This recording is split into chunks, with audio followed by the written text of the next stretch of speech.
Good evening. Scott's off tonight. We start tonight at 6 o'clock with concerns and frustrations from neighbors in the Fountain Square area as homeless tents are still up in that community.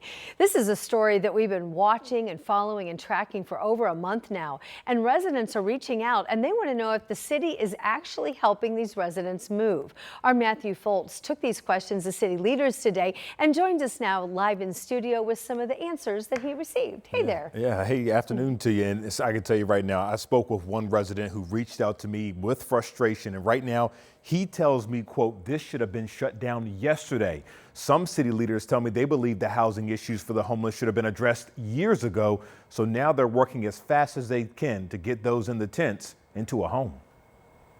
About a dozen tents line this once grassy embankment along Leonard Street in Fountain Square. They are the unhoused that still remain after the city ordered them to be out by August 12th. However, more than 2 weeks later, they're still there. Within the next 4 to 6 weeks, all of the individuals that had been identified to be a part of that camp will get their housing. Pastor David Green with Streets to Home Indy says they're working around the clock along with CHIP to try to get adequate housing for those still left at the site, and he says that can be difficult. A lot of times you got to go get, Social Security cards and other things where they can quote unquote sign a lease. So getting that paperwork done, getting those things accomplished always takes a little bit of time. But residents also have concerns over more people coming back and setting up tents at night. One homeowner sent me this picture of a new tent he says went up overnight into Monday morning. When we drove by, it was gone.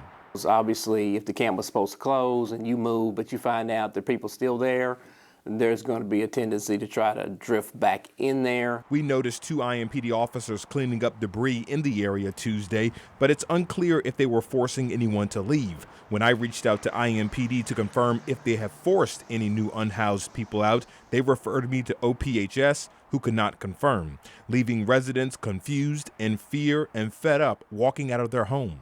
I sympathize with them and agree with them. That's why we got to solve the problem. And the problem should have been solved years ago. A problem Pastor Green believes can get solved in the next few weeks. Finally, we have Streets to Home Indy initiative, and this will solve the problem so that no neighbor community is saying, okay, why am I looking at these tents and these people in my backyard?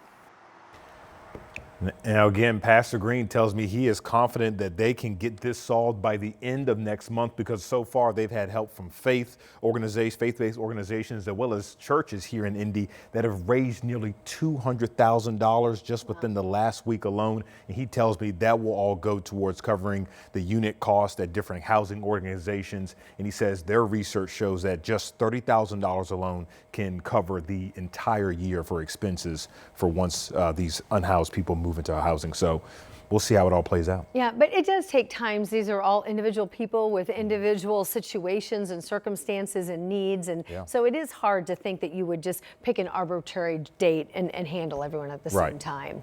Yeah. All right, Matthew, thanks. Keep us updated, okay?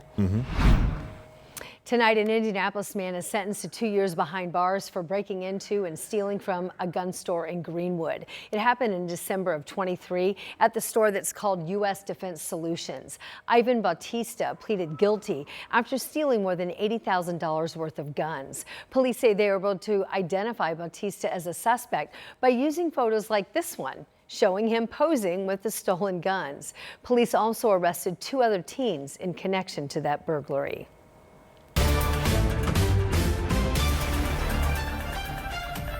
Right now, Indiana Republican lawmakers are out on the East Coast. They're in Washington, D.C., where they met with top White House officials. The group is expected to discuss redrawing congressional lines here in Indiana. And the meeting also comes with plenty of pushback. Logan Gay joins us live tonight. She's downtown at the State House, and she is surrounded by a large group that has gathered to protest that meeting in the nation's capital today. Logan? It's being done. Hey, Ann, yeah, this group is angry about the idea of Indiana Republicans supporting redistricting. Actually, Andre Carson is here, and he just left the podium. His district would actually be one of the ones that would be carved up if this were to happen. Now, some of these people here have told me that they feel like that if this were to happen, it would silence their voices at the polls. Now, this rally started at 5:30 p.m. and it has continued to grow. People here came out with signs, some of them saying Hoosiers play fair. Organizers say this event is about sending a powerful message that outsiders shouldn't have a say in how to run the state. Now, this group is not the only one showing their outrage.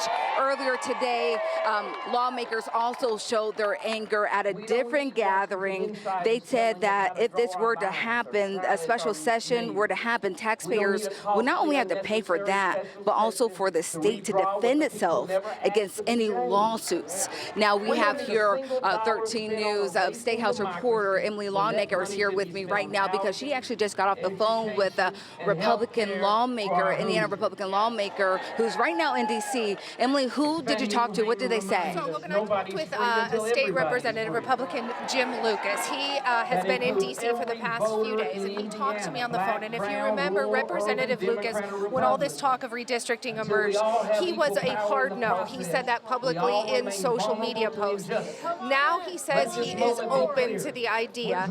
He is not a firm yes, but he said he is open to the idea of holding a special session to talk about redistricting.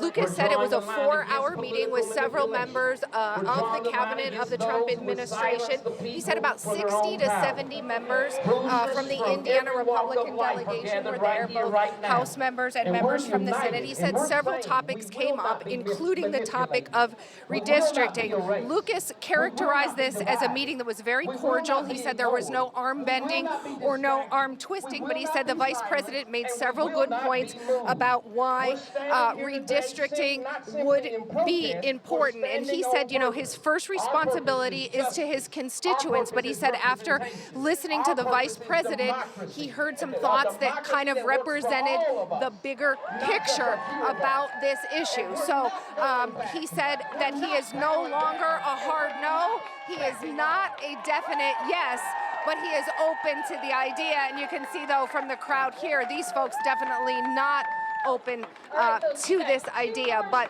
Representative Lucas says he is. And we'll send it back to you. All right, Emily Longnecker and Logan Gay reporting live for us tonight as this debate over this issue continues. Thank you.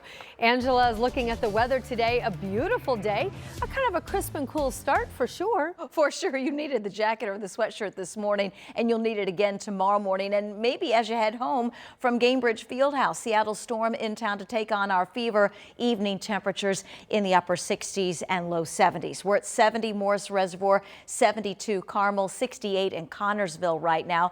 Bus stop temperatures near 50 degrees. Afternoon temperatures tomorrow with some sunshine, mid-70s. All right, thanks, Angela. Well, let's talk the Fever.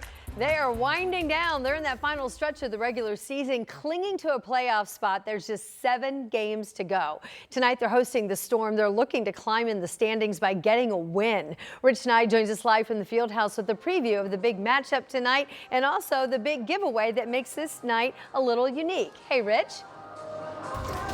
The Indiana Fever right now in the 8th playoff spot, the last playoff spot. Seattle Storm, the opponent tonight, is 6th. The Fever, if they win, could jump back up to that 6th spot. Out on the court right now, Shea Petty getting warmed up. She's one of those players that's just been with the team for a week as the Fever continue to be ravaged by injuries, and at this point, just trying to hold on for a playoff spot until Caitlin Clark returns. And we still expect her to return from injury this season.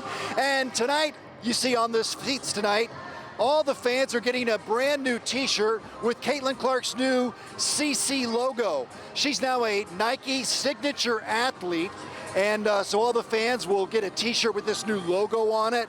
Now there's another t-shirt in the Fever colors coming out September 1st, and then an entire line of athletic wear and sportswear in this CC logo is going to be available starting October 1st. But the Fever got to win some games. That's what's important right now. I talked to Aaliyah Boston just moments ago. Aaliyah, I don't have to tell you the playoff position, I'm sure. How important are these games with only 7 left? Yeah, they're super important. I think our focus really is just taking it one game at a time and honestly just focusing on that. So obviously right now we're focused on Seattle, and that's really where our mindset's at. And they're right in front of you in the playoff position. So this game becomes even more important in that regard, doesn't it? 100%. That's why our focus just has to be handling business here tonight.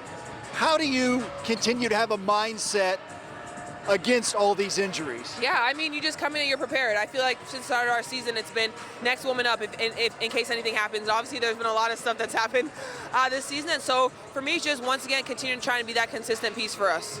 How do you keep positive that this season could still be something special? Because when you have complete faith, that's just what it is. And so I think that's just going to be our mindset every time is like, listen, we come in and we control what we can control, and that's how we come out here and play. And this matchup tonight, what is key to victory?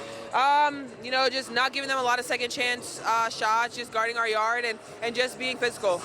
Thanks, Aaliyah. Appreciate the time. Thank you. Fever and the Storm tonight at 7 o'clock here at Gainbridge Fieldhouse. If the Fever lose, they would be out of the playoffs currently. We'll have highlights for you at 11.